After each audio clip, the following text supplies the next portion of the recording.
Hogan. Great. Brother, thank you for joining us. Brother. This is the first guest that I've once played with a miniature version of for hours. Were you at WrestleMania 40? Some people are saying it's the greatest WrestleMania of all time. They probably weren't alive when I was wrestling. I got a move named after you. It's called the Hulk Logan. I love it, brother. I remember when I was in Atlanta, I was in the business about 3 years, and I was like 330 pounds, all natural.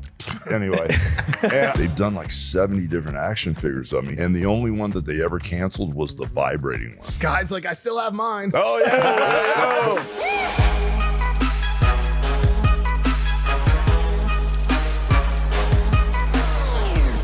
Hulk, you got a stylist? Stylist? Yeah. Who styles you? Stylist. What's wrong with you? Stylist. Are you crazy? I don't know, dude. You're always styling. Cut a dude. promo on it for that dumb question. You're always styling. Hey, what am I doing?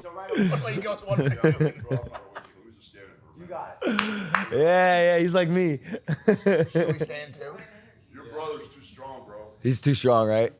Yeah. And he's like really actually super f***ing strong. Like he doesn't look like it. He maybe does look like it a little bit, but like the weight he pushes in the gym is f***ing impressive. Yeah, last night, as soon as I saw him set the guy up to the left, he kept throwing overhead right over. Oh my God. Yeah. Yeah. You know, I mean, really. No, seriously. And he has a left hand now that looks like it's firing off. He's I love Mike to death. I don't want to kill Mike. Jesus. Tyson. Yeah. Bro, we have to talk about Wait, this. is this the podcast? Yeah, is this the? You know, I'm excited. Should we just give him headphones? Yeah. You could just stay there. he's talking about Mike and Jake. I'm like, you could just do it here. Please. Lob him up right over here. Oh. I actually don't hate it. That's It's hilarious. It's That's interesting. hilarious. Like Hulk does what Hulk wants, bro. Hulk Like, knows what Hulk wants. give him a high chair. My eyes are bleeding. Yeah, I can relate. Bro, this dude's a legend. Yeah, he's I fine. had to hit, This is I gonna had to be hit Visine sick. this morning. When I woke up, my eyes were super dry. Oh, Visine. This is you. Headphones are optional. Oh, really? I would Yeah. recommend them. But I won't recommend anything to you, sir. You can just do anything you want to. In trouble if you do. This guy, man. No, I know. I got him off the streets of I'm Connecticut. sitting there, half asleep last night. He walks by, goes, 11 o'clock tomorrow. I was like, Him? yeah, this one right here. I said, get your ass back over here. Yo, what? I did. That You're was his funny. handler. That's what I said. My wife goes, who's that? I said, I don't really know. He goes, 11 o'clock. I'm not going nowhere at 11 o'clock. That's Mike Malak, but you That can call him. depends on what time we get to bed, man. That's Oh, right. Are you comfortable? This pillow behind you? You want me to move that? Are you good? yeah, grab that thing out of there, bro. Oh, there you go. Oh, thank you. This feels. Did you go to bed last Yeah, night? I laid down about 3:30. Dude. That's about the same as me. Yeah, but Yeah, we've been running, man. I think. Bo, where the hell were we? Ozarks? Yeah, from the convention to Lake of the Ozarks. Yeah, I think the first night we had like 2 hours sleep. You're just not sleeping. This is my wife, Sky. I don't know if you guys met. Yes, Sky. Oh, okay. Yep. do you I'm sorry. need, do you I'm just need now waking sleep? up. Hulk, do you need sleep? Oh, God, yeah, bro. If I don't, man, my back and everything. I start bleeding. Yeah. No, I've had like in the last. Are we going? Are we rolling? Yeah, we're starting. Yeah. You guys tell me when. No, it's real casual stuff. Yeah, This ain't no, This ain't Tucker Carlson, Ah, to say the least. no, I've had like 25 surgeries in the last 10 years. That's a. Yeah, 10 back surgeries. Nobody told me that this stuff was fake, man. No, but before, 10 back surgeries, both knees, both hips replaced, shoulders, everything.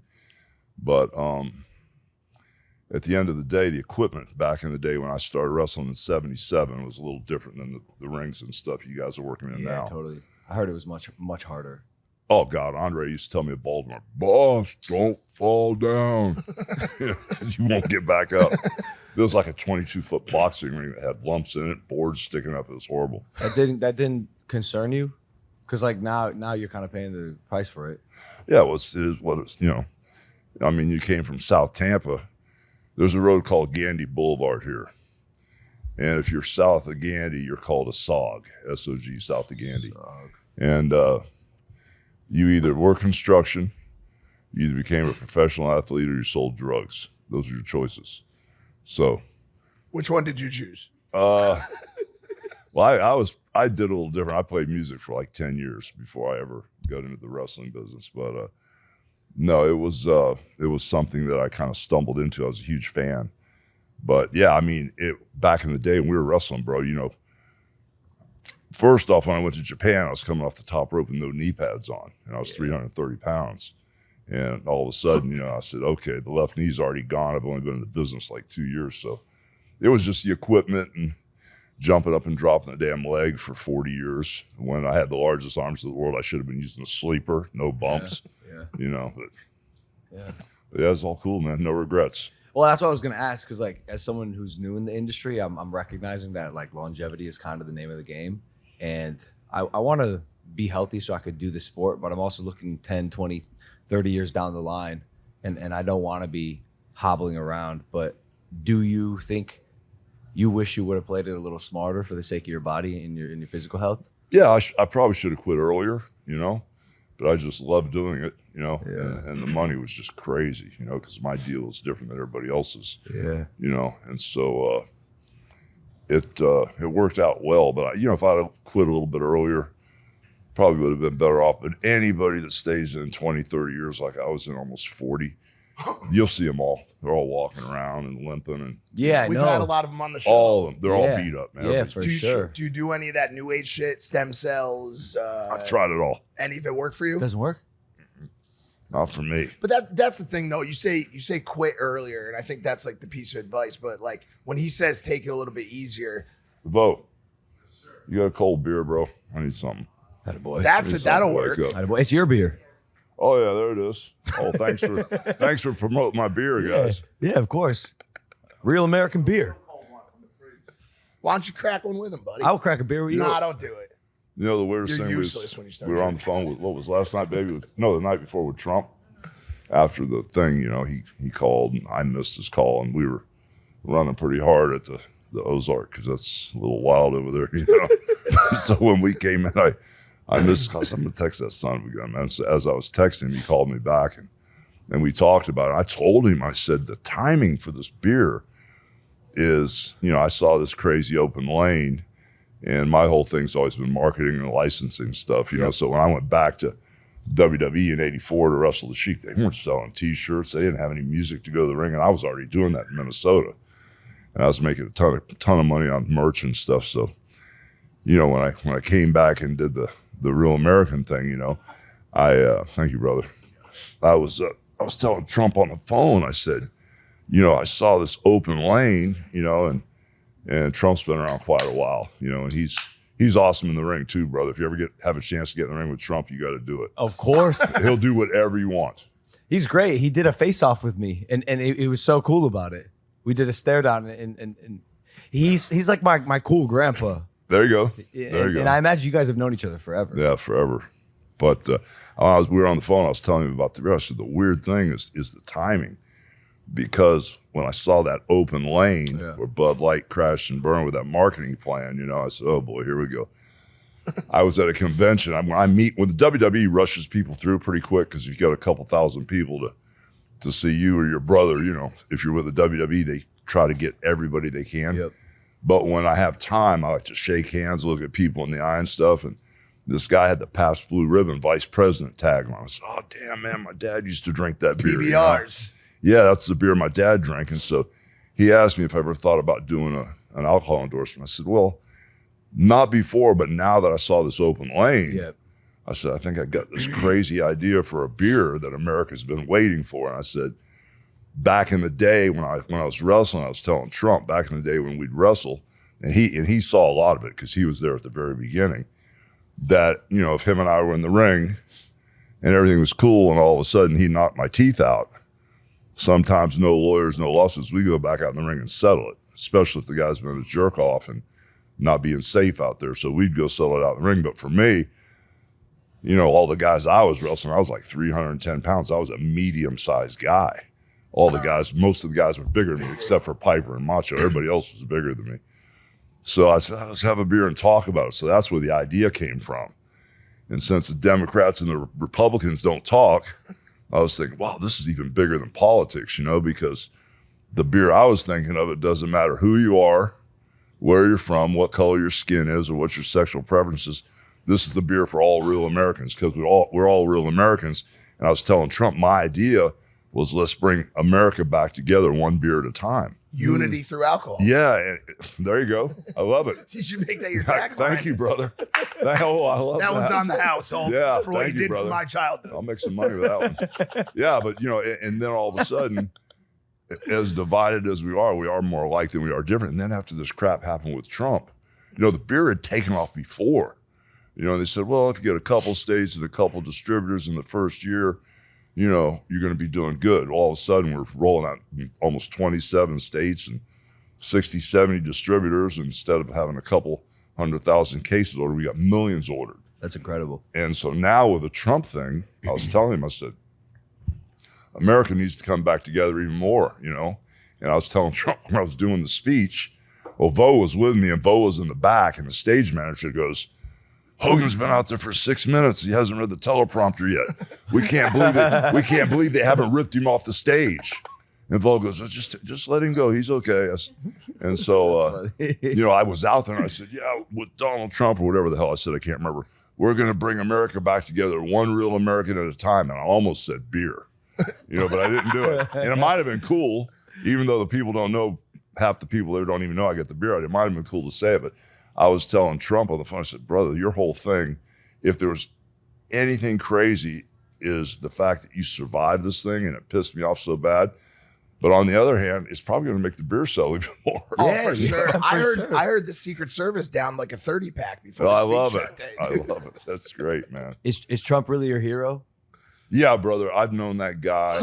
We rented the business was so different a long time ago because it was just me and Vince at first. And I moved up. I worked for his dad originally, and his dad fired me for doing the Rocky movies. They said I'd never work there again. And then when I came back, after I started a promotion in Minnesota, I was coming in to take over New York.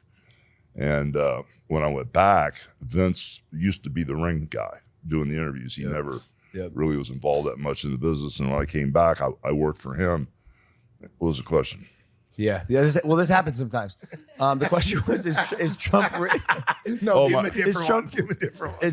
No, because I do want to know, because you got on stage at the RNC and you said Trump's your hero, and it looked like you had taken it really personally. Yeah, well, someone I did, tried bro. To assassinate him. I did. And the beer, honestly, not trying to be an ass, but the beer isn't really a gimmick. This is personal too, because I really think we need to get our shit together and come back together. Yeah, for sure. But yeah, what was the question? Yeah, so this happens sometimes. Happens to us. You know what? I don't even know. He's my hero. I don't think he knows it. I just remembered. I've only been knocked out a couple of times. I just remembered. You took it personally. It sounded like you got I did. fired up there. Someone So tried what was the question? Someone tried to kill your hero. That's your boy, bro. That's your boy. Someone tried to What was kill the him. question? No, but I've watched how he's treated people, because he had that air about him, when we first met him. And I was like, okay, man, am I going to get along with this guy or not? Because I was at the top of my game back then. I was on a roll, man. I was the world's champion. I was doing all these low-budget kids movies. I was doing reality TV. When is this? Late 80s? Early 90s? Yeah, getting to be late 80s. WrestleMania 3 was in 88, so it was after that 89, 90. That's the Andre the Giant moment. Yeah, brother. Slam. Yeah, and so then I saw how he treated people, and just to watch him walk in at the beginning of the night when the preliminary match started and sit there all night long, and just how he talked to all the wrestlers in the back and how kind he was to people, and I saw how he handled the Make-A-Wish kids. I watched this guy. I said, man, this brother's for real, And then I got to know him, and I love him to death, but he is kind of vain, Yep. And I used to be like the celebrity referee for Us Magazine.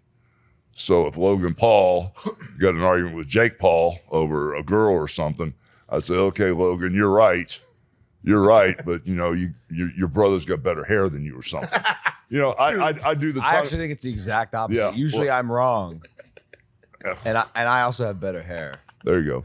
But apparently, no, but that is not the metric. What I'm trying to tell you is I did this celebrity thing between Donald Trump and J-Lo, and Trump was right, because J-Lo was not being cool, But I tagged it with, and by the way, Trump, J-Lo's got better hair than you. Yeah. Holy shit! I get a letter from Trump Plaza, Cease and handwritten desist. letter. No, from Trump. Well, apparently, Terry, I thought we were on the same page and we were friends, but you know, Bro, that's literally the worst thing you could say to Trump. I know, but I was just ribbing, bro. I was just trying to get Like, a you cheap could've shot said to get anything myself about over. You his know, family, his No. mom, it don't matter. No. But his hair is one no, but place. he's a great guy, Yeah. man. We've talked and we're on the same page. Today, we're here to celebrate the perfect summer grooming companion that will keep you looking cool even when it's sizzling outside. We are excited to introduce to you guys the Lawnmower 5.0 Ultra in the new colorway, White Hot from Manscaped. In a sea of options to choose from to perfect your grooming routine, Manscaped undoubtedly shines, and they're riding the white hot waves this summer with their special edition trimmer in white.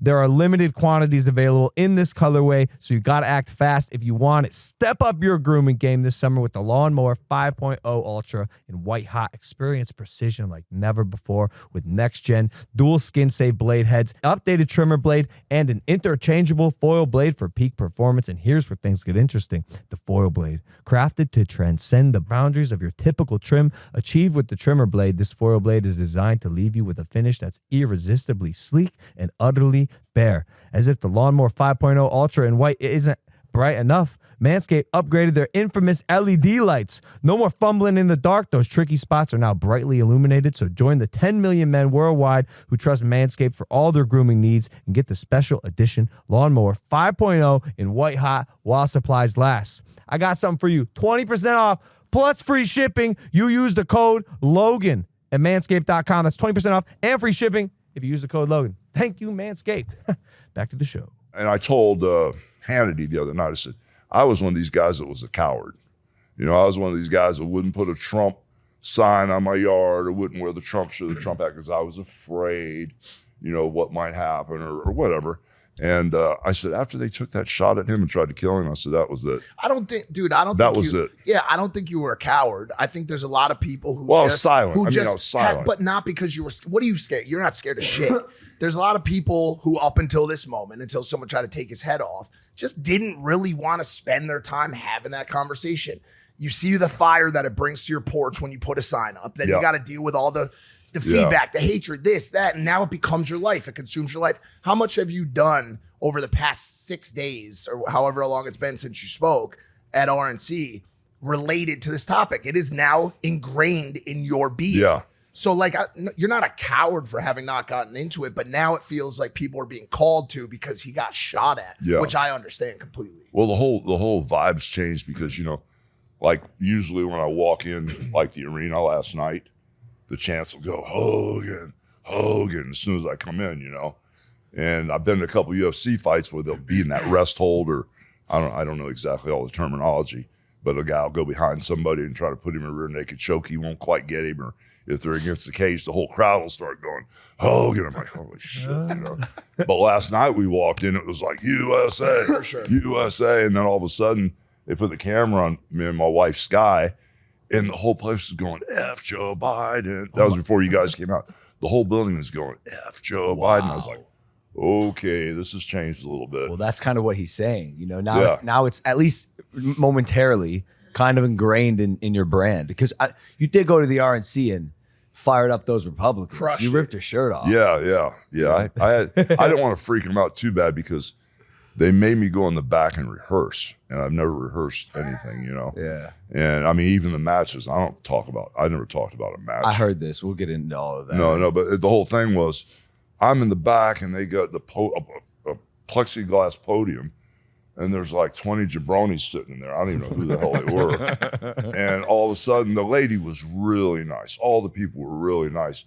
And they had a teleprompter in front of me and one on each side. And, you know, they said, we want to time this. And I'm like, well, how much time do I have? Tough. You know, and so I tried to do what they wanted me to do. I couldn't do it, man. Then I started losing my confidence. I started freaking. And I knew they were all scared that I was going to, you know, blow it when I went out there. And Vo was cool. He knows what I'm up to, but it was kind of weird because when the stage manager goes, he's out there for 6 minutes and he hasn't read the teleprompter yet. We can't believe they haven't jerked him off the stage. I kind of pushed it, but bro, I only gave it 50%. I mean, now that I know I can get away with that crap, if I go talking, I'm a hammer it, bro. Because once I get out there and I start thinking, my mind goes some really weird places, bro. You know, I had some crazy stuff I was going to say. Sky was scared to death because she knows anything will come out of my mouth. I can't wait to hear this 100% one. Yeah. She goes, I'm scared. You know, because I don't know what's going to come out of your mouth. I said, I'll try to do the best I can. But it was fun, man. But I felt that those people, you know, believed in what I was trying to say about Trump, you know, so it was kind of cool to feel that vibe. I also feel like there's a little bit of a course correction here out of the Trump camp and out of the Republican side to bring about that unity that you spoke about earlier, being a little bit more of an accepting conservative base. Yo, if you want to come to our side, we'll accept you. We don't. Mark Zuckerberg last week said that. Was that him or the robot? No, it was. I think it was the real him. I don't think it was the clone. I think they actually got this Zuckerberg. one did seem like Mark himself. He said, man, seeing Trump, you know, get hit and throw his hand up was one of the most badass things I've ever seen. He ripped me off. Bar for bar. Yeah. Bar for bar, he copied my tweet. And you saw a couple people online say like, fuck him, we don't want him. He's been against us since day one. Stay on that side. But the majority of the bases said, listen, you want to come over here? We'll take you. Especially someone like Mark Zuckerberg. I've also noticed that even just personally. I think we had him on our podcast. I tweeted because I thought this assassination survival was also one of the most badass things, if not the most badass thing I've ever seen in my life. And I got some comments myself, like, you switched up. What about the comments you made about Trump back in 2020? And I'm like, I don't know, like, is it okay to like change? Or like, what if I change my mind? Is that cool with you? Or am I like solidified in your mind to just be this one thing? But you're right. I felt like, not to get like into the politics too much. We're here, brother. But we're here, brother. I did feel like that speech at the RNC it felt more about like unity rather than like I'm attacking my opponent, which had been the angle. I love that. Yeah. Well, a lot of the haters, a lot of people that don't get it, it's like, you know, I was saved when I was 14 years old. I accepted Christ as my Savior when I was 14 years old. Then I derailed, of course, because I played in a rock and roll band for 10 years. That devil's music. That carnage. And then I got in the wrestling business. I said, oh my God, these wrestlers party twice as hard as musicians. Holy smokes, it's going to be great. You know, but at the end of the day, when I got remarried to Sky and, you know, she was a believer and we got the kids baptized, we got baptized, a lot of my old friends goes, he hasn't changed a bit. We know Hogan. We know he's, you know, it's a work. He's scamming, brother. You know, because I did run pretty hard. You know, I was the leader of the pack for about 20 years. You know, all my brothers are dead. So I would go to the edge and go, whoa, it's too far down for me. But, you know, I did run pretty hard for a while, you know. It's so funny sitting with you just candidly. I get the same kind of feeling I get when like Arnold Schwarzenegger sat here. Is like, there's just so much. Logan, I don't even know where to like start this conversation. This is the first guest we've ever had on our show of 500 episodes that I've once played with a miniature version of for hours on end. Brother, I grew up playing with this man, twisting his arms off, making his arms go up and down like this. This is a fucking legend. Yeah, for sure. We've had almost 500 episodes on the show. We've been doing the show for 6 years. Trump, Schwarzenegger. Dude, this is for me, one of the craziest fucking guests we've ever had. So yes, I agree with you. Yeah, I don't even know where to start. Well, speaking of those darn figures, man, in January 23rd, 1984, I beat the Iron Sheik. So fast forward 40 years later to this January, and Mattel went crazy with the action figures. You know, I made a whole bunch of stuff.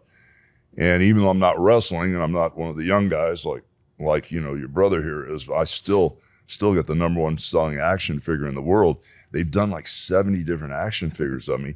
And the only one that they ever canceled was the vibrating one. Because I had a vibrating Hulk Hogan action figure. They said, Sky's like, I still have mine. oh yeah, wow, that's strong, brother. Wow, that's strong. She held on to one. I love it. Oh man, I had one of yours that stretched. Yeah, that was my favorite one, dude. That's crazy. I am so impressed with anyone who can be relevant for that long. That's got to be like the hardest thing about any of these industries that we're in. It's just like you've been doing it for so long and you're still at the top. I think because of the way you impacted the industry, you're like one of the founding fathers of wrestler. You're probably on every wrestler's Mount Rushmore of Oh, wrestlers. dude, come Gosh, on. who knows, man? 100%. There's a few haters out there. Like who? Bret Hart? Why is he so bitter? Brett hates everybody. Why is he so Brett bitter? hates Ev. It's not me. It's Flair. It's Vince. You know, I'll never work for Vince again after what happened to my family, and then he's back. You know, it just never ends with him. And I love Brett to death, man. I started with Brett. I remember when I was in Atlanta, I was in the business about 3 years, and I was like 330 pounds, almost 340, all natural. Anyway, and I just remember Brett used to live across the hall with me, and when I was working for Channel 17, what was it? Crockett Promotion. That I was so big, Brett, I'd wrestle 3 guys at once, so I'd pick all 3 of them up in a bear hug and just ragdoll them, you know? Yeah. And Brett was one of them, you know? And I'd throw him down. But we were just all getting started, so it was all fun. But then we got rolling, and he just, man, it's just, he says, I destroyed his career. You know, it's like, okay, all right, whatever, you know? I just don't get it, man, because I love him to death. He's a good guy, and he was a great asset to the business, you know. It makes me sad seeing these clips of him just like shit on everyone that he used to work Oh with my and God, work it's for, crazy. because like he was a fantastic wrestler, but that bitter taste in his mouth it leaves a nasty taste in my mouth to watch. Like as a fan of, like, why so angry after all these years? Yeah, like, but let bro, it go. The vibe, similar vibes and similar energy, like attracts like. So when you talk that, you attract more of that hatred and that negativity, and it's not good, man. It's time to, switch up, man, and be positive and happy and love people. It's. I don't think people get that. I feel like people always say they want happiness and they want positivity, but they don't understand that the only way to get that is to put it out. Yeah. You put that stuff out there, it comes back to you. You greet someone with a smile, There you all go, of a sudden brother. they're smiling back at you. You got it. It's so funny how much wrestling has changed since you started, and I am like the newest guy in wrestling, Yeah. and like the newest generation of it. And I think it'll probably even change from now and then until 10 years from now. Yeah. But like it is funny how like I'm a big guy. I'm 6'2", 210, 220, and Big guy. yeah. Well, people say they meet me. They're like the comments usually like, "Yo, Right. you're bigger in person." But when you guys wrestled, you guys were huge, and you're saying you were even just a medium-sized guy. Yeah, And yeah. and I think in like a blanket statement, the style from at least when you wrestled to now, these over-the-top personalities, Right. to now, I think maybe a more tactical, move-set based, physicality based, matchmaking athleticism Yeah. style takes precedent. Do you see that happening, and do you have any opinions about the way wrestling has changed and evolved? Yeah, it's changed a lot. I mean, the wrestlers, back in the day, if you're a wrestler, you had to have the look, huge arms and a big belly, basically. So you look like a wrestler. And like before I went to do the Rocky III movie, if you came to my house, my mother would go, all right, stand against the wall. And she'd get her little pencil and she'd put your height up there and put your name. So when I went to do the Rocky movie, I was 6'7", and I weighed 330 pounds. I had a 34-inch waist. I was in crazy shape. That's crazy. Fast forward 35 years later, right before my mother passed, she goes, Terry, get up the wall, get on the wall. So she measured me again. I was like 6'4", and like right now I weigh 265. That's what I weighed in 9th grade, so it's kind of like I'm still bigger than most of the wrestlers. You're a big guy, a lot of the rest, but a lot of them are smaller. So it's kind of weird because a lot of the smaller guys, have kind of like went from mid-card players to tag team players. Now they're the main event guys. Yeah. Where when I was in the business, if some of these guys came along that were, under 6 feet and 180, 185 pounds, they would have never even been to It was this like business. the NBA almost. Like you're Yeah, not but big enough it's to be changed a there. lot. But the stuff that's going on in the ring and the athleticism and the moves they're doing, man, I always tell everybody, it's kind of like keep those boots on the ground, brother, because some people can dive off the top and do flips and go out. It doesn't mean anything. It's all about storytelling. Now, if you do that and you're telling a good story, that changes the game.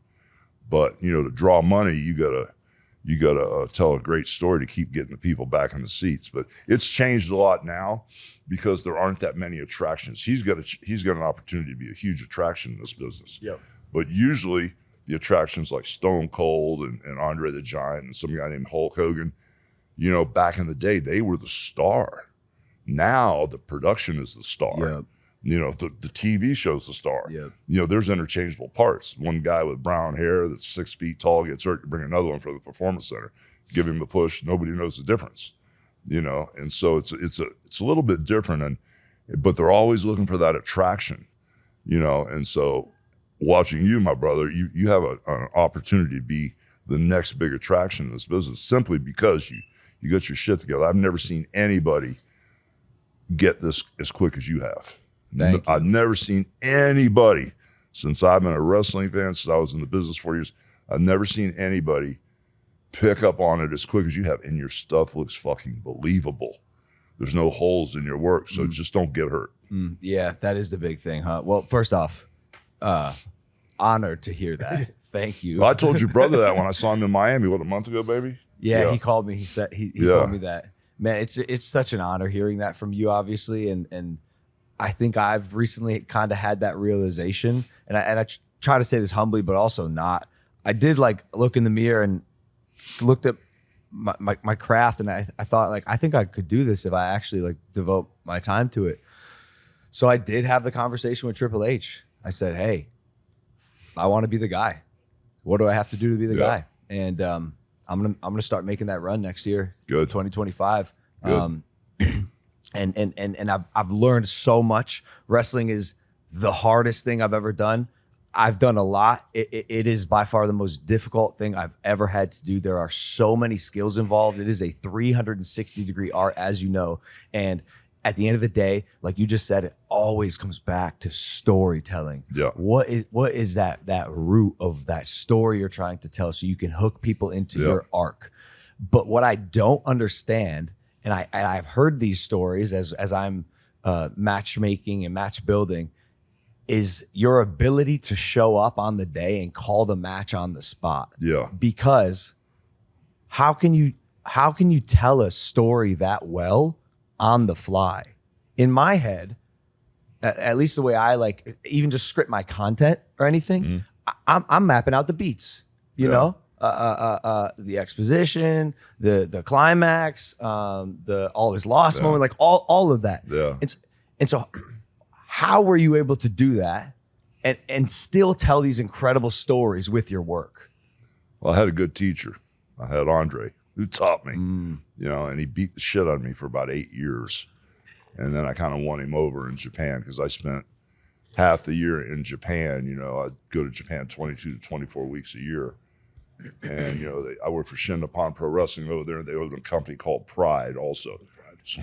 So when you walk in the locker room, everything was written in Japanese, and they wrote the card out every night, and you never knew who you were wrestling because I couldn't read the Japanese stuff, and you didn't know if it was one of the boys from New Japan Pro Wrestling or it was one of the Pride guys like Bob Sapp or one of these crazy son of a bitches, you know. So every night, thank God I was young back then, so I wasn't afraid to fight anybody back in the day, but it was just different. But Andre pretty much taught me, you know, and one of the weirdest things that happened was when I went to work for Ted Turner, and me and Eric Bischoff got that whole NWO thing going, you know.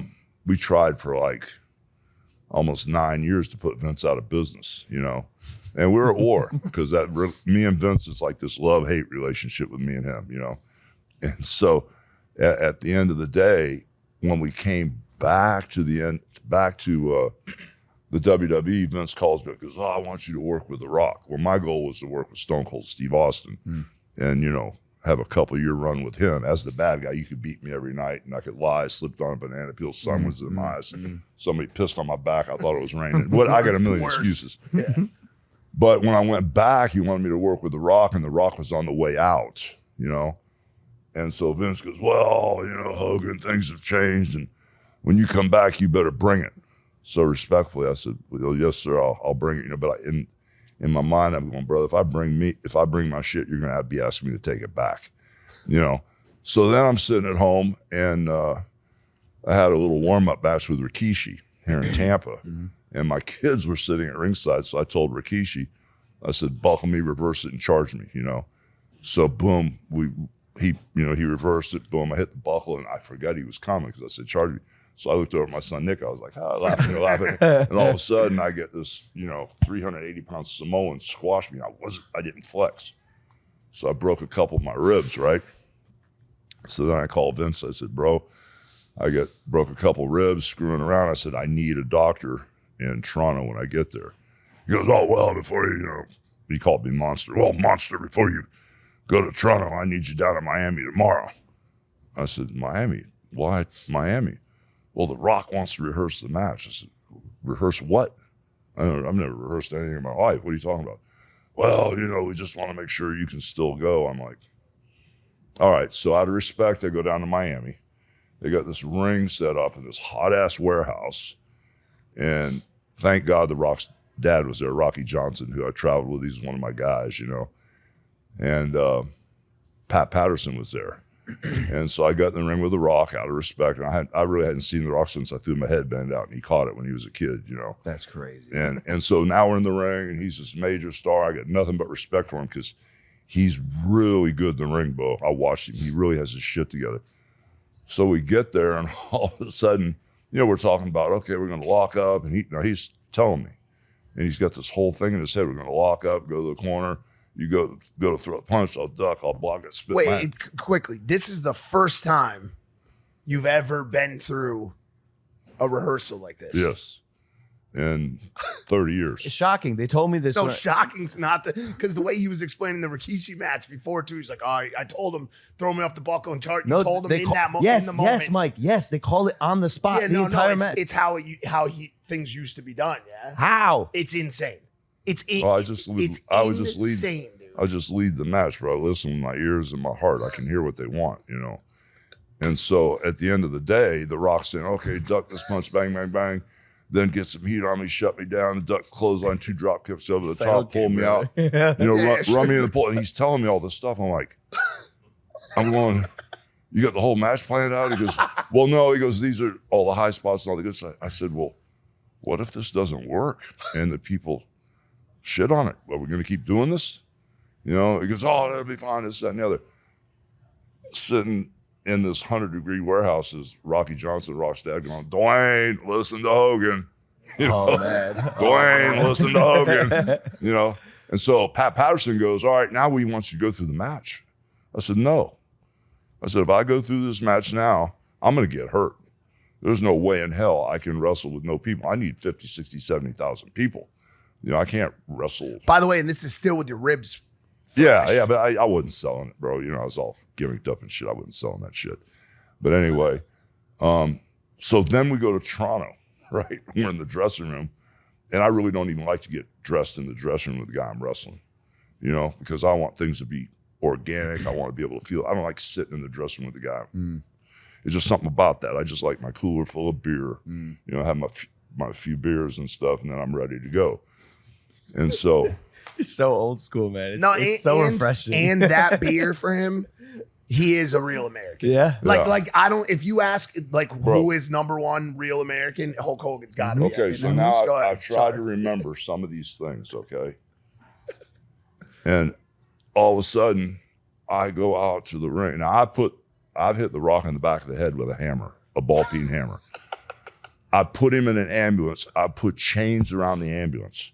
I've got in a semi. I ran the ambulance over with the semi. Vince is going, do it again. I run the ambulance over again with a semi.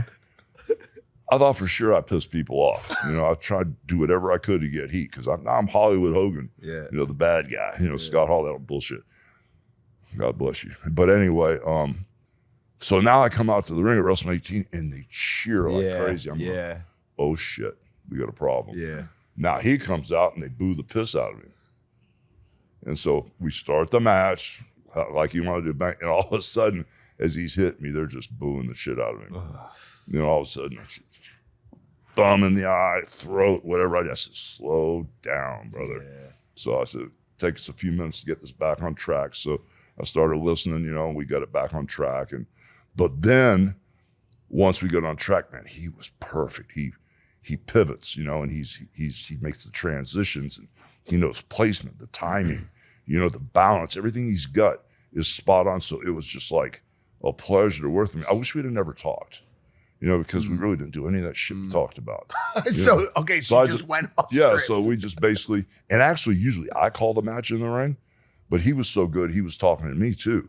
And somebody's that good, I listen, brother, because I can learn on the spot and they're really quick, but that's how it works. You just gotta, it's an art form, and once it's all instinct, and it's heartfelt. And once you really figure it out, and once you get out there, then you can call your own destiny. Then you can, make the right deal for yourself. Once you get to that place where you're a real attraction, sometimes you get bigger than the company, and that can be a problem. Man, I strive to reach that level of mastery. No, you got an opportunity to do that, brother, because you should not be any type of champion except the world's champion at this point. You need to make that quick transition, and if they're smart and Triple H is smart, that transition needs to be made this year. You hear that, Triple H? Also, He's we're sharp. going to Netflix as well, right? And the demos are going to overlap. Social media kid combined with the wrestling era demographic, and I think it could be the perfect intersection. It is. And that's that would be what the so next exciting. attraction should be. Dude, I want to put in the work. I told him, they call me a part timer. That offends me, but I get it. I'm also expensive, So That's cool. Well, you know what? How would I put this kindly? There's how would I say this and not get heat on myself? No, you got the new. There's not a number they can't write a check for, brother. No, I know that. But I also don't want to be greedy because it isn't entirely about the money for me. Like I just want to feel like my time is being valued. That's all. I'm not gonna write up a check for that because I really do love it. Yeah, well, that's cool, but they go together. They go together, man. Yeah, they really do. $5 billion Netflix deal. Yeah. I think you need an entourage, like a Paul Bear.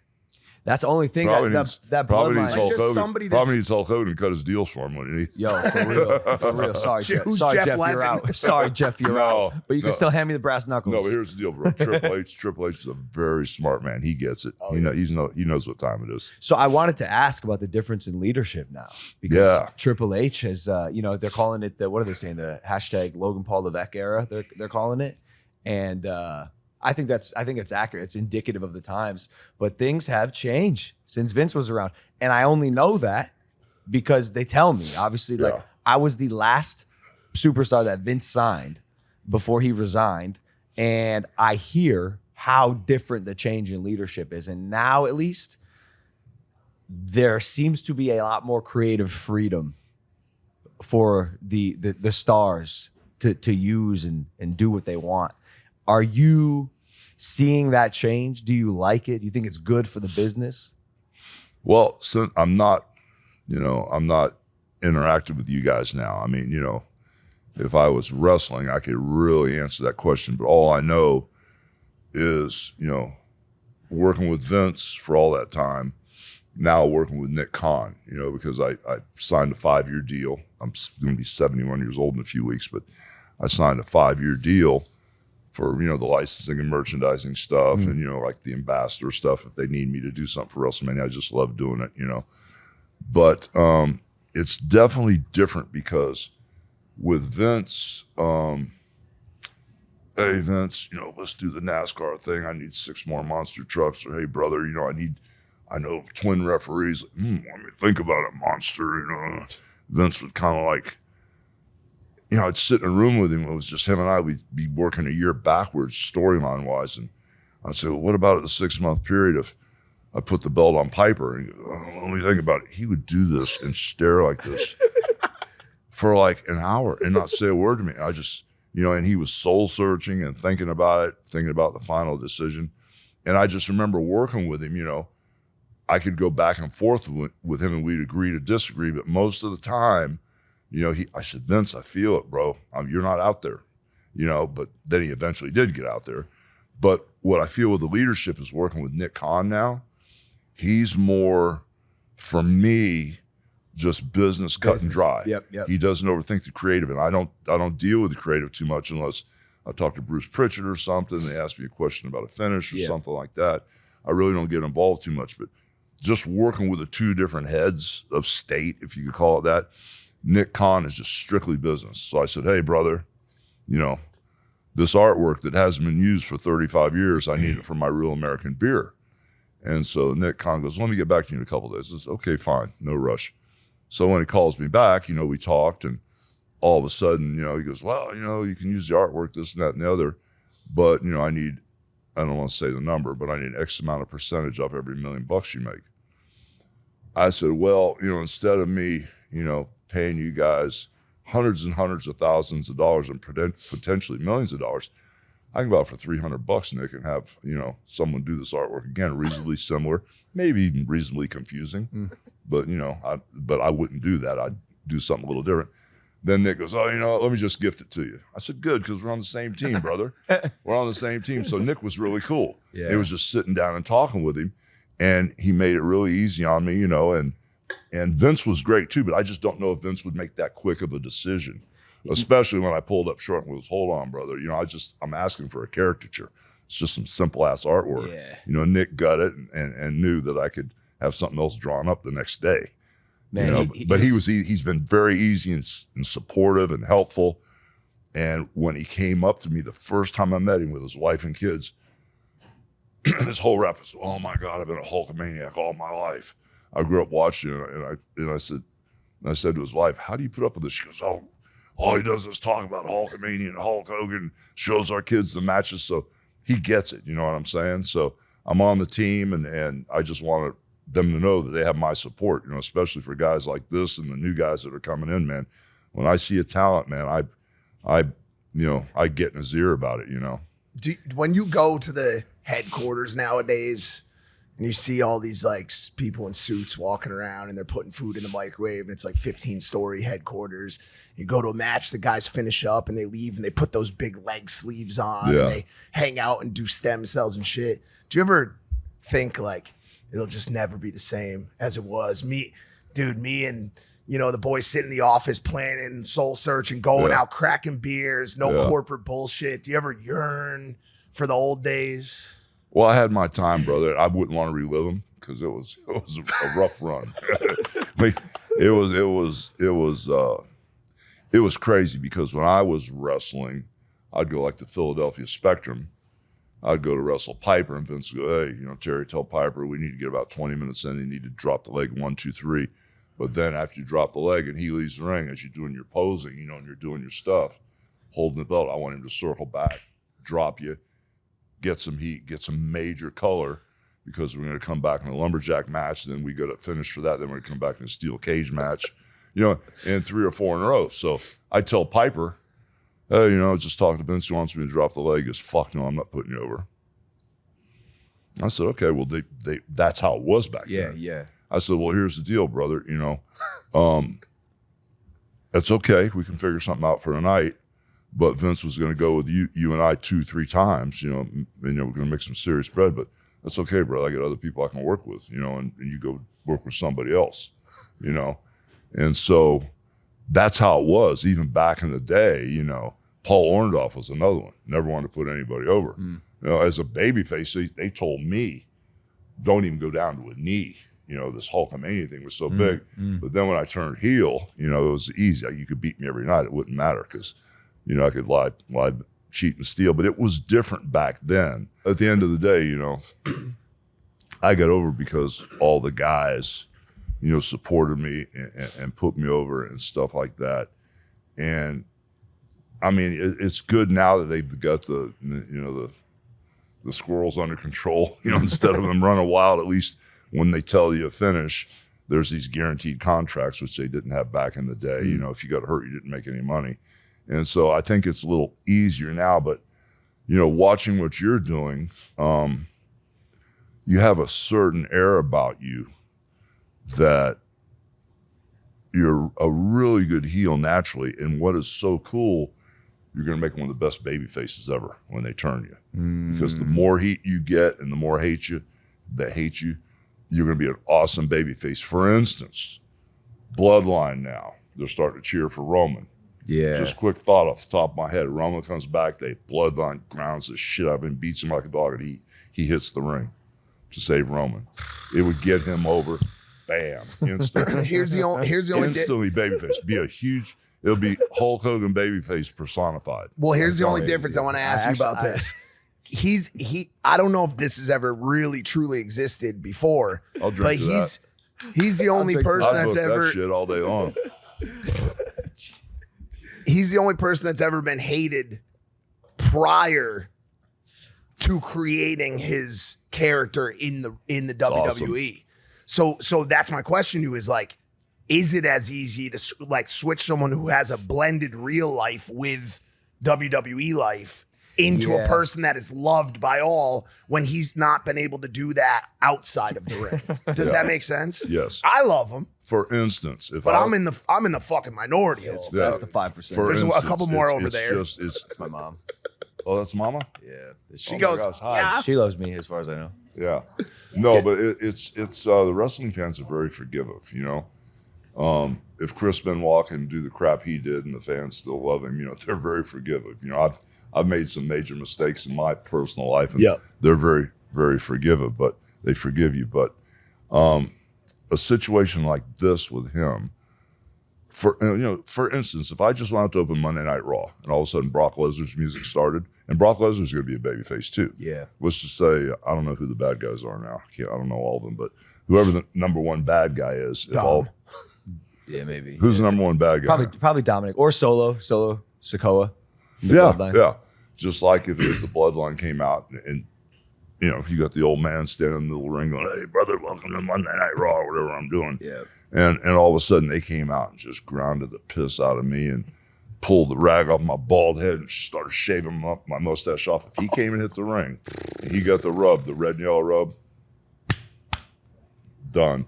Doesn't matter where he's been, what he's done. It's all about getting that right rub at the right time. It's all a timing thing. So, you know, I can't wait to see him turn you babyface. It's going to be great, but not yet. Yeah, I don't know. I have no yet. interest Not in doing yet. that. No, yeah. I think being a heel is fucking awesome. But you got to realize, bro, this is not a work, okay? This is a shoot. What? The business is a shoot. Everybody's going to tell you it's a work. It's not a work. What do you mean? The business is a shoot. I don't know if I understand If I the wrestle terms. you right now, Yeah. and Vince pays you $1 million and he pays me $5 million, is that a work or a shoot? I don't know. I don't think I know the terms. Let him explain it. Oh, you don't know the terms? What is a shoot? What is shoot? I know a work. What is a shoot? Come on, you're bullshitting me.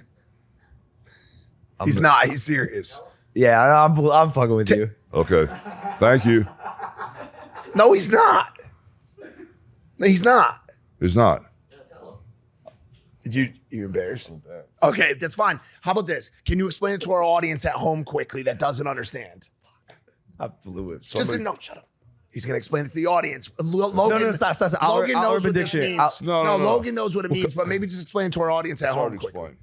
Brother, come over here. You, come here. Oh, Kevin? Sit right here.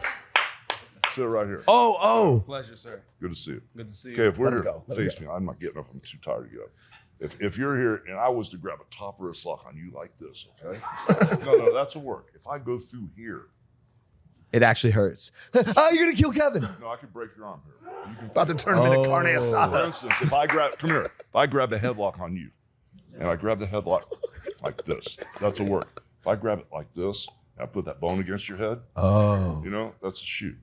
Okay, see ya. But anyway, the work in the shoot is when you're working together. I see. You know, or when you're doing something for real.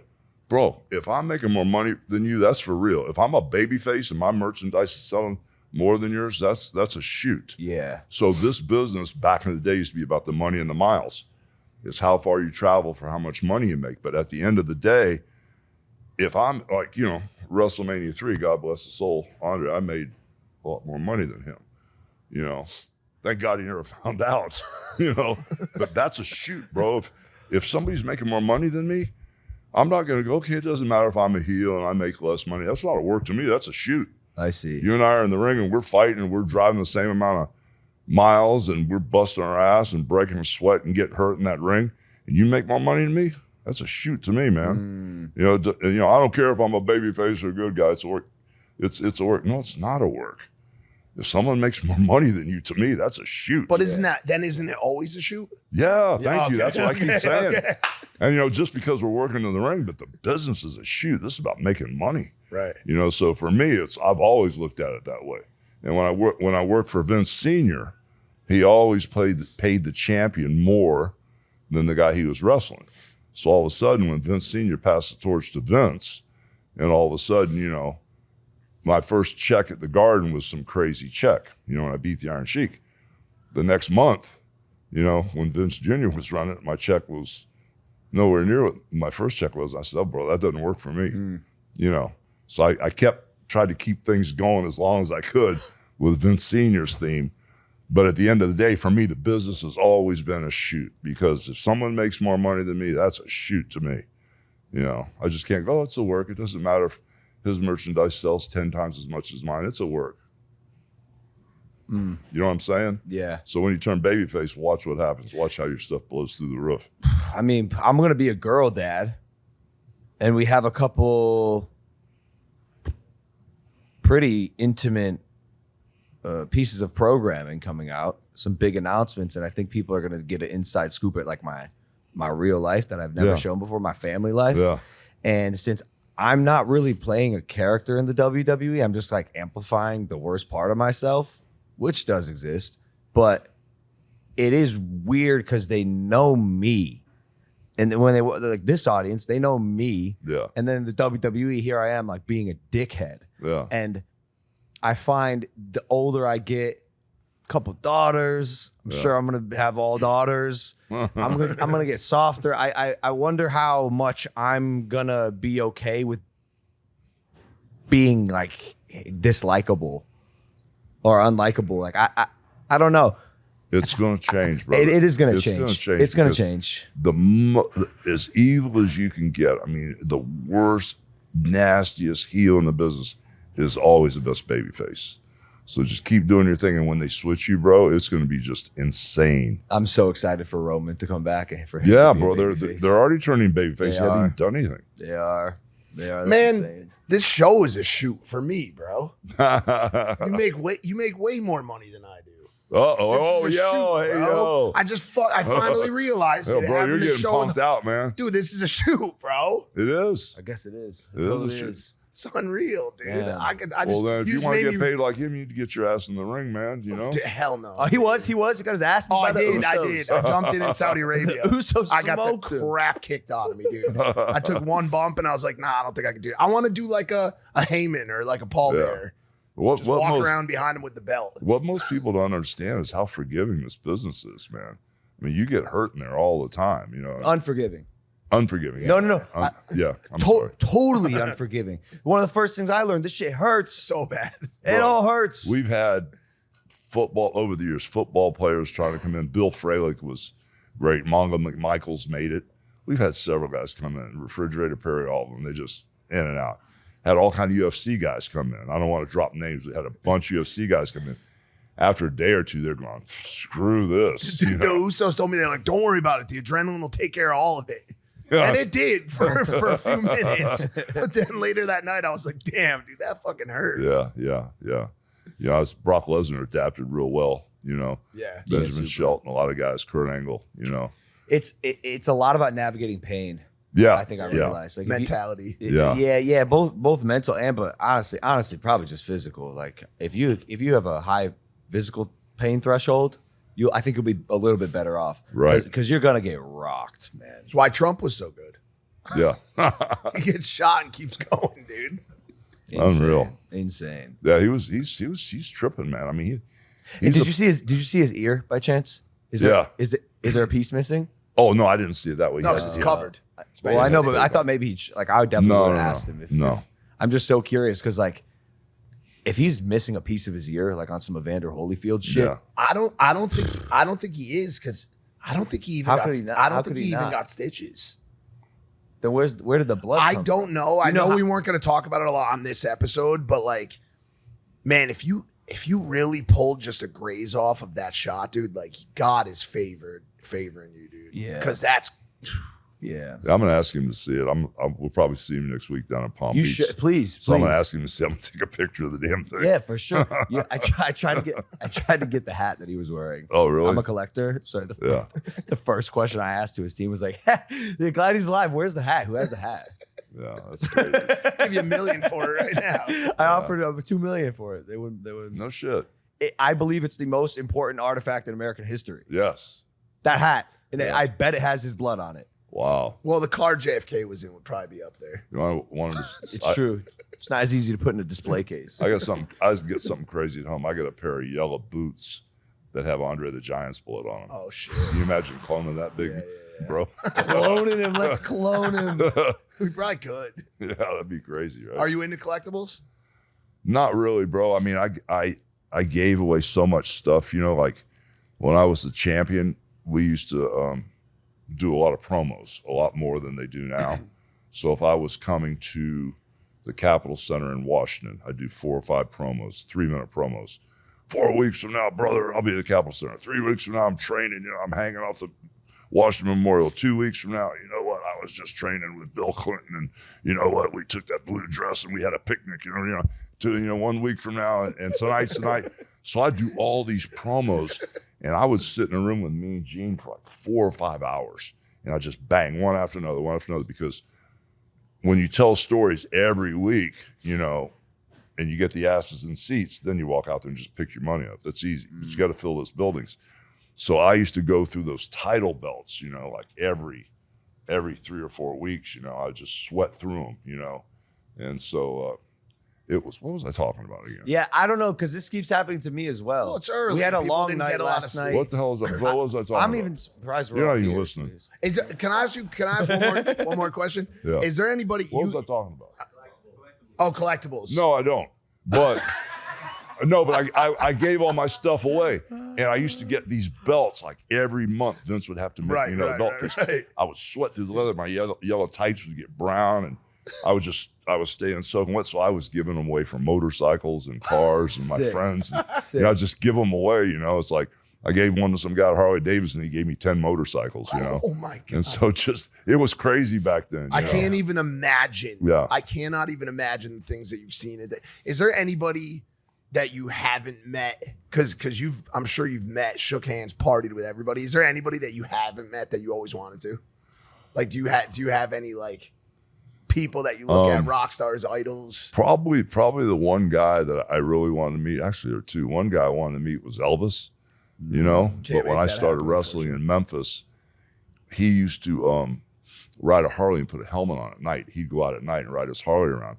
And then he'd come to the Mid-South Coliseum and sit way up in the top of the building and watch wrestling, you know. And I came along, went through Memphis right after he passed away.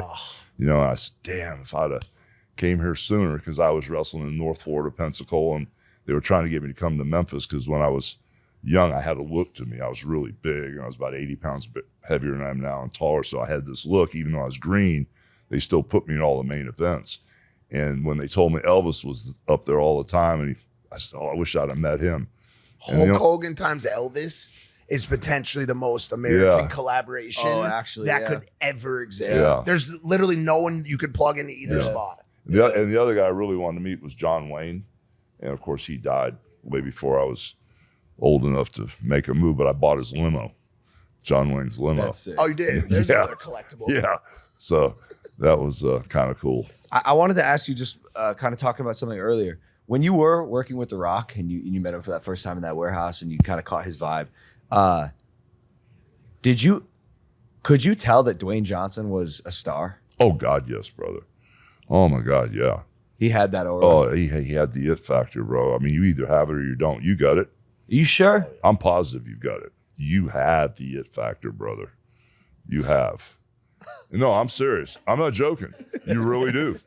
Your brother's got it too. Yeah. Oh, I think he has it more than me. I think, dude, if Jake had my athletic ability, he would be such a good wrestler. Too big a calves. Just the way he like talks and even just looks, that big thick beard. I don't know if you saw it the other day, with Mike Perry. Him and Mike Brother. Perry were doing, hey, I'm going to tell you what, brother. Yeah, Going yeah. back and forth. Like, Yeah. That's actually a good point that Yeah. you say that. He might be better at the promo he is. side than He you totally are. is. But he you're just can't way do the- more athletic. He can't way do more the athletic. the Yeah. stuff. Maybe a clone of you, some sort of hybrid Yeah. clone of you too, Yeah. with You Andre know- the Giant. I'll tell you what. I got a move named after you, No way. inspired by you. It's called the Hulk Logan. I love it. Yeah, yeah. I do the ear, I run off the ropes, and I do a split because I'm pretty flexible, and I Yeah. bring my leg way up and just land on the dude, and then I flex Oh, that's while I'm cool. on top of Oh, him. that's awesome. Yeah, I've never pinned anyone with it. It's more kind of Yeah, that's flashy, cool. mad disrespectful, just balls in the chest, Yeah. balls in the chest. There you go. Yeah. Yeah, but The Rock, bro, we're talking about him. He had the it factor, and in the ring, man, I don't know what it was about that guy, bro, but he's, you know, and I'm not trying to kiss your ass, but instinct. You guys have instinct, and that's what he had. A lot of guys, and I don't want to drop names, but a lot of guys have been in the wrestling business 25, 30 years. They're friends of mine. They never figure it out. They think they're superstars. They made a certain amount of money, but they never figured the art form out. They still talk. I mean, I walk into catering, and they'll be talking to the guy they're going to wrestle for 2 hours, and they got a 7-minute match. Yeah. What the fuck are you talking about for 2 hours in here? You know, they made me, Bo was with me, they made me rehearse at the Republican National Convention. They screwed me up so bad I almost couldn't talk. Yeah. Because they made me go in a back room with a plexiglass podium and a teleprompter in front of me on each side of the stage. And the lady was really nice, the stage manager, there must have been 20 people in the room. And they wanted me to read this copy. And I'm like, I don't even speak like this. Yeah. You know, and I got to the point where I started getting self-conscious, and I think they thought I was going to shit the bed. I was so bad. And then my wife saw me. I went in the back room, and there was a band playing, so I just get into the music, you know. And I just got away from everybody. Yeah. And I needed about 5 minutes to get in the zone. I'm like, all right, brother, let's go. Yep. You know. And once I got there, I was like, good. And then once I did my thing, it was cool. But, you know, I'm just glad they didn't pull me off the stage because I wasn't reading the teleprompter. You hate rehearsals. Oh, fuck, dude, I They hate may be your least favorite thing on the planet, Dude. dude. When I was working with Vince, they'd have me open the show a lot. So, you know, I'd be standing there with the curtains when the power go off, then the music would start real American. All of a sudden, a writer would come up to me and hand me a stack of pages like this that were hot. The paper still had. I looked at Vince, I'm going, really? I just throw the paper in there and just walk out, you know? Well, he kidding? trusted you. Yeah, he knew, you know. Well, I mean, these days, I think especially with all the corporate guidelines, Yeah. and commercial bullshit, they want to know what to expect. And I don't know how many people they trust to go out there and not say something you're not supposed to that would turn off a sponsor or something. You know, a publicly traded company as well. Yeah, right. You got to answer to people. Real corporate shit. Yeah, it is. It's super Yeah, corporate. it's You different. mentioned it. Suits, like walking Microwaves. around. But at the same time, though, it's like not still. You know, it's not. It's not a union. It's still got that core. Yeah, I could feel it. And I definitely like prefer. I like thrive in those environments. Yeah. You were you at WrestleMania 40? Who wrestled? No. This was Cody Roman. No, I Roman. wasn't there. Did you watch it? Yeah. Some people are saying it's the greatest WrestleMania of all time. They probably weren't alive when I was wrestling. Probably then. not. Probably not. I will say that was a phenomenal event. You got to make a little cameo comeback appearance. Well, you never know, man. You never know. Oh, little tease. Yeah, your shirt. Who we got? Razor Ramon. I mean, that's when he basically became Hollywood Hogan. That was in Daytona. Yeah, Monumental. So. yeah. Who's the third man? I told none of these guys. They had no idea it was me. They had no idea. Actually, no idea. They were out in the ring not knowing who the third guy was. that had to be mind blowing. I told Eric Bischoff, we agreed, don't tell anybody it's me. It's hard to keep secrets nowadays. I don't know if you noticed, but like stuff gets leaked. Yeah. Stuff gets leaked online, social media. Yeah. Like it's almost like there's a mole in the WWE creative team that like literally I'm Might be. sure. leaves the meeting and like leaks it to these Yeah. wrestling Yeah. sites.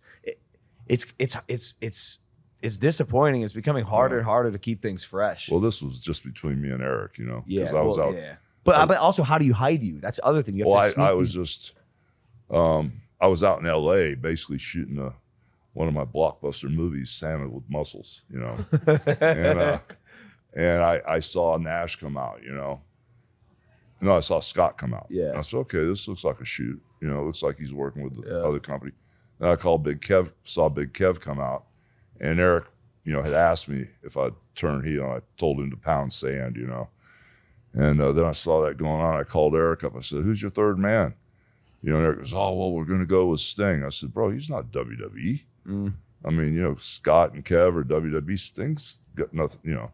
So I'm WWE from head to toe. I'm the third man. Eric goes, really, will you do it? I said, yeah, I'll do it. And Eric didn't even believe I would do it. So I flew in on a Learjet down to Daytona and basically hid out in a hotel room.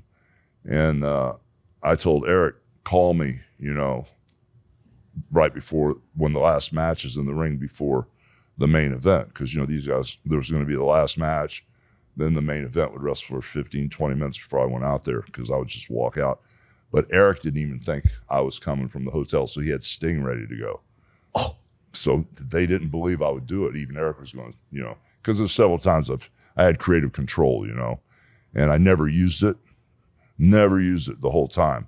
But, and I didn't use it this night either. But when I walked out, Scott and Kevin almost shit, because they had no idea I was coming out, you know, and so it was kind of cool. But the reaction we got from the crowd when I saw him throwing all the stuff in the ring, and me and Gene was holding the microphone interviewing me, and I said, just like the crap in this ring, this represents all you people out here. I said, I was selling out the world when you guys were bumming gas to get to high school, brother. And I was just running off the top of my head, saying whatever dumb shit I could think of. And then when I saw me and Gene get hit in the nose and he started bleeding, you know, I told Scott and Kev, I said, bro, we might have a little bit of a riot in here. You know, I really need to like slow down with my role here, because I was getting pretty aggressive verbally, you know. And, you know, once again, none of that stuff is scripted. So like my wife says, I might say anything, you know, once I get out there. So, but it was that night was a huge night. And on the way out, I'm walking to the ring, right? And all of a sudden my mind is totally focused on who I am and what I am. Because when I walk through that curtain, I'm Hulk Hogan, brother. Because if I don't believe it, nobody's going to believe it. And I'm totally Hulk Hogan, man. I've gone through my transformation. I'm this crazy alien, and I'm going out there. And all of a sudden I went, angle alert. You dumbass, you're supposed to be wrestling. You're hiding in the hotel room so long. You still have your cowboy boots on. You've never wrestled in cowboy boots. So now I'm walking to the ring going, this is going to be the greatest thing for my career, or I'm done. This is going to destroy my career, saying the training, prayers, and vitamins, I did it for the money, you know? And all of a sudden I'm walking down there and I got into my own head. I said, holy shit, I got cowboy boots on. I forgot to put my wrestling boots on. I'm supposed to be wrestling. But it was like an angle alert. I almost screwed myself up overthinking stuff on the way, just walking to the ring. But they were shocked when they saw me come through the curtain. For sure. But I just like to do stuff like that. You know, it's just That's why cool. you're who you are. Yeah. I'll let you go here in a second. I do have one question because, like I said earlier, one of the most impressive things about what you've been able to do is just like infiltrate culture in a way that cannot be erased or forgotten. Or replicated. Bro, the biggest thing ever. Ever. As someone who actually lived through it, I'm like you. The biggest thing ever. Yeah. The biggest personality ever.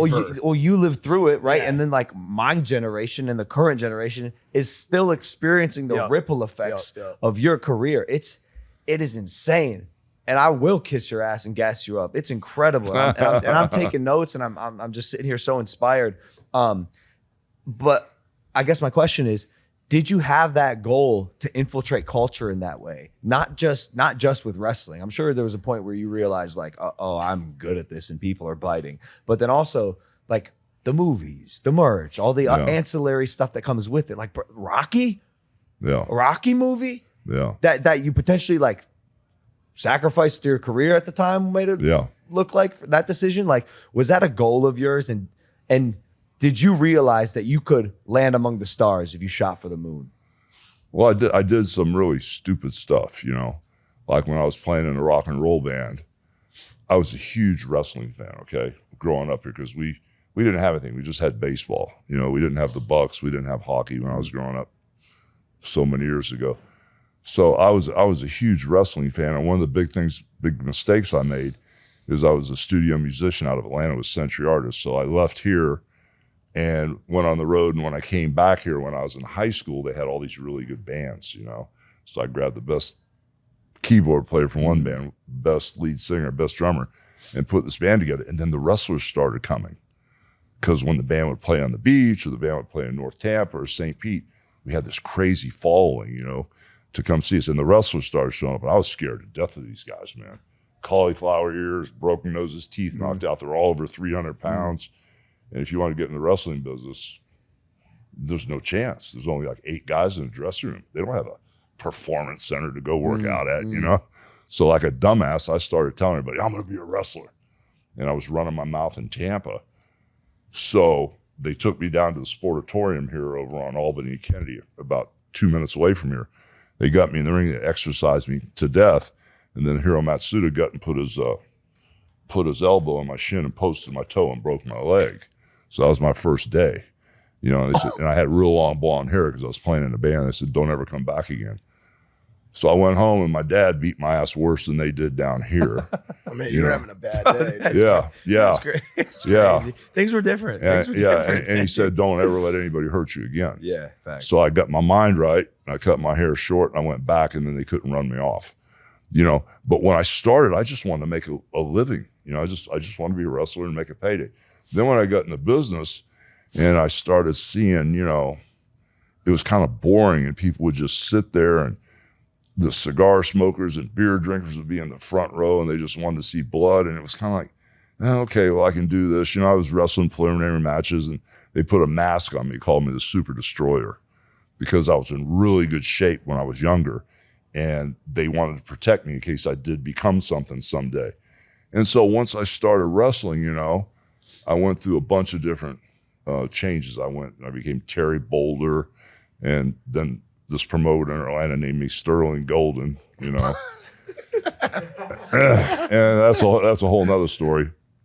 But I was in the ring one day, and when I slammed people, I looked at the crowd, and the look got a better reaction than the move. And I went, oh, wait a minute. You know, then I did something else, and I did something, and the look to the crowd got a better reaction. So I said, okay, they want to see the bullshit. You know, and being a musician and being in front of crowds and talking and stuff, I was used to being in front of people. So, you know, all of a sudden I started changing the way I worked in the ring and started mugging the crowd more. So all of a sudden it started, you know, getting a little crazy, and I started figuring it out. Then when I got fired from WWF, I was a bad guy at the time. I just sold out Shea Stadium with Andre the Giant in '78, and I got fired a couple weeks later. And then when I went to Minnesota, I started this Hulkamania crap. I would go to the mall and have T-shirts made, and I started to figure out the shirt and the hulking up. And then once I came up, I wouldn't let anybody stop me. You know, once I came up, you know, they could beat on me, do whatever, but I wouldn't let them stop me. I'd just plow through and do my comeback and finish, you know, whatever the finish was. But when I got back to New York and I walked in the Garden, they were selling any merchandise and no music. So I said something to Vince about playing music. He goes, no, we don't play music here. So I ran up to the sound guy, gave him $500.